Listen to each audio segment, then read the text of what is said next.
Phase ఏడవ దశ. Sir ఏడవ దశ ఎన్నికల పోలింగ్ పూర్తయిన వెంటనే ఎగ్జిట్ పోల్స్ కూడా వస్తాయి సార్. ఈ ఎగ్జిట్ పోల్స్ మీద చాలా క్యూరియాసిటీ పెరిగింది. ఎగ్జిట్ పోల్స్ అంటే వివిధ సంస్థలు, మీడియా సంస్థలు కూడా ఎగ్జిట్ పోల్స్ అంచనాలని వెలువరుస్తూ ఉన్నాయి. అనేక సందర్భాల్లో పరస్పరం విరుద్ధమైన రిపోర్ట్స్ ఇచ్చాయి సార్ వివిధ సంస్థలు. సో వివిధ సంస్థలు చేసే ఎగ్జిట్ పోల్స్ వివిధ రకాలుగా ఉంటూ ఉన్నాయి. ఉదాహరణకు ఒక రాష్ట్రంలో ఒక రకంగా ఇస్తూ ఉంటే మరో రాష్ట్రంలో ఇంకొక రకంగా ఇస్తూ ఉన్న పరిస్థితి. ఒక ఎన్నికల్లో ఒక రకమైన రిపోర్ట్ ఇస్తే మరో ఎన్నికల్లో వేరే రకంగా ఇచ్చే పరిస్థితి.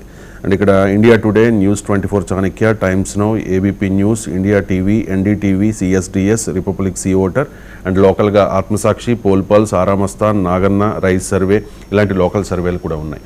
సో ఈ సర్వే సంస్థల మీద అంటే ఈ ఎగ్జిట్ పోల్స్ మీద ఎగ్జిట్ పోల్స్కున్న క్రెడిబిలిటీ ఎంత అంటే ఏం చెప్తారు? ఇప్పుడు భిన్నమైన రిపోర్ట్లు ఇవ్వడం అనేది సహజం కదా, భిన్నమైన రాజకీయ పరిస్థితులు ఉంటాయి. ఇప్పుడు ఆంధ్రప్రదేశ్లో వైఎస్ఆర్ కాంగ్రెస్, టీడీపీ ఉన్నప్పుడు ఆడ బీఆర్ఎస్ వస్తుందని చెప్పలేదు కదా రిపోర్టు. అందువల్ల రిపోర్టు భిన్నంగా ఇవ్వడం కాదు ఇష్యూ. ఇందులో ఎగ్జిట్ పోల్స్ పైన 2 క్వశ్చన్స్. మీకు రాష్ట్రం వేరు రాజకీయ పరిస్థితులు ఉన్నాయి కనుక రిపోర్టు భిన్నంగానే ఉంటుంది. ఇప్పుడు రిపోర్ట్ ఒకే రకంగా ఎలా ఉంటుంది చెప్పండి? ఒక కర్ణాటకలో కాంగ్రెస్ గెలవచ్చు, ఇంకో చోట గెలవకపోవచ్చు కదా. సో అందువల్ల రిపోర్ట్లు రాష్ట్రానికి భిన్నమైన రిపోర్ట్లు ఇవ్వడం కాదు. ఫండమెంటల్గా ఏంటంటే 2 క్వశ్చన్లు. ఒకటి, ఎగ్జిట్ పోల్స్ అనేక సంస్థలు చేస్తాయి.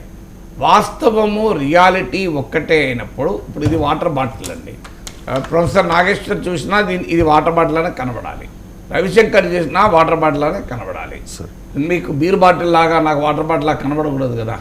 సో ఎవరికైనా వాటర్ బాటిల్ లాగా కనబడాలి. సో దానికి నేనంటే బీర్ తాగను కనుక నాకు వాటర్ బాటిల్ లాగా కనబడుతుంది. మరి మీరు తాగుతారో లేదో నాకు తెలియదు. సో మీరు తాగే వారికి ఇది బీర్ బాటిల్ లాగా కనబడచ్చు, ఒక పాసిబిలిటీ ఉంది. సో అందువల్ల రియాలిటీ ఒక్కటే. ఇప్పుడు ఏ ఎగ్జిట్ పోల్ సంస్థ చేసినా అల్టిమేట్గా ప్రజల ఓటర్ నాడి అంతే కదా రవిశంకర్ గారు. సో ఇప్పుడు ఆ ఓటర్ నాడి ఒకటే అయినప్పుడు భిన్నమైన సంస్థలు చూస్తే భిన్నంగా ఎందుకు కనబడతాయి? అందుకే నేను ఈ వాటర్ బాటిల్ ఉదాహరణ అయిపోయింది. అయితే ఈ వాటర్ బాటిల్ అంత ఫిజికల్ మ్యాటర్ కాదు ఆడ ఓటర్ నాడి అనేది.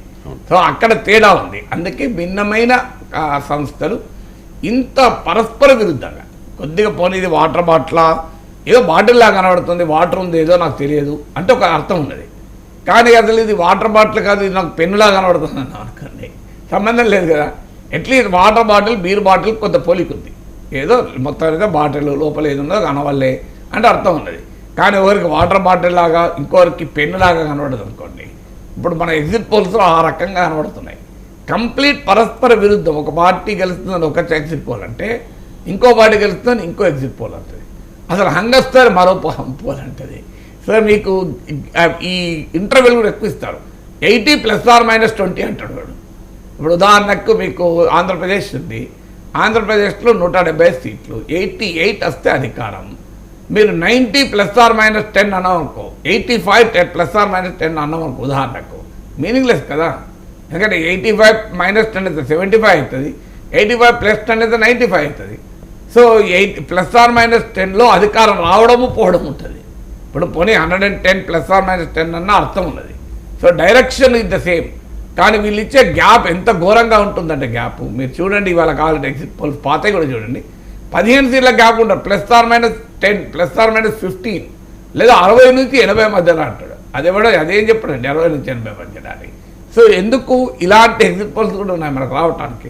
సో అందువల్ల ఫస్ట్ క్వశ్చన్ ఏంటంటే, ఒకే వాస్తవాన్ని, ఒకే ఓటర్ నాడిని భిన్నమైన సంస్థలు అంచనా వేసినప్పుడు భిన్న రకాలుగా ఎందుకు అంచనా వేస్తున్నాయి? ఇది మొదటి క్వశ్చన్. రెండవ క్వశ్చన్ ఏంటంటే, ఒక సంస్థ ఒక రాష్ట్రంలో చాలా అక్యురేట్గా ఓటర్ నాడిని పసిగడతాయి. అదే సంస్థ మరో రాష్ట్రంలో ఘోరంగా ఫెయిల్ అయింది. మీకు లాస్ట్ అసెంబ్లీ ఎలక్షన్ ఇప్పుడు ఈ చర్చ నడిచింది. సి ఓటర్ సర్వే కర్ణాటకలో అక్యురేట్గా ప్రిడిక్ట్ చేసింది. అందువల్ల తెలంగాణలో కూడా కరెక్ట్ అవుతుంది అనేది కాంగ్రెస్ వాళ్ళ వాదన.